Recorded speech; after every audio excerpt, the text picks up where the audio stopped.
Brought to you by TechnoSpark 20 series smartphones. I'm superhuman.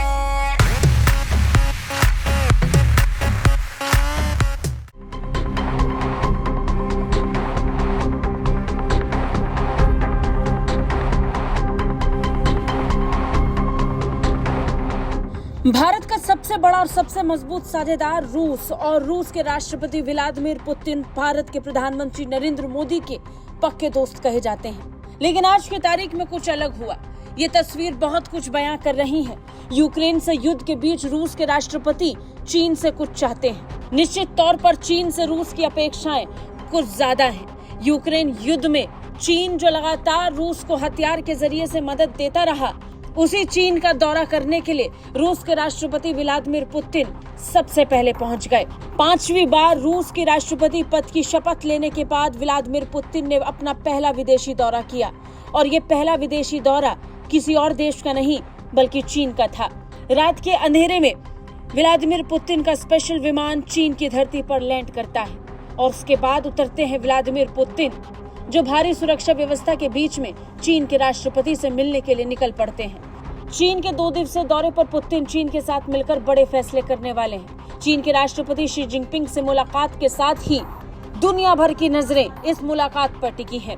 कहा जा रहा है कि पुतिन ने इस दौरे से अपनी प्राथमिकताओं को लेकर दुनिया को एक मैसेज दिया है। पुतिन ने बता दिया है कि शी जिनपिंग से उनके संबंध बहुत मायने रखते हैं। दरअसल चीन और रूस ने फरवरी 2022 में नो लिमिट्स पार्टनरशिप का ऐलान किया था और नो लिमिट्स पार्टनरशिप के तहत चीन और रूस एक दूसरे की खुलकर मदद कर रहे हैं। चीन पहुंचने के बाद पुतिन ने शी जिनपिंग की सराहना करते हुए एक बयान भी दिया। उन्होंने कहा कि राष्ट्रीय हितों और आपसी विश्वास के आधार पर रूस के साथ रणनीतिक साझेदारी के निर्माण में जिनपिंग ने अहम भूमिका निभाई है।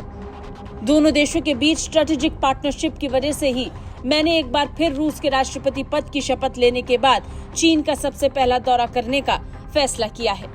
जानकारी के मुताबिक रूस और चीन के राजनयिक संबंधों को 75 साल पूरे हो रहे हैं और पुतिन का दौरा इसी के इर्द गिर्द भी है।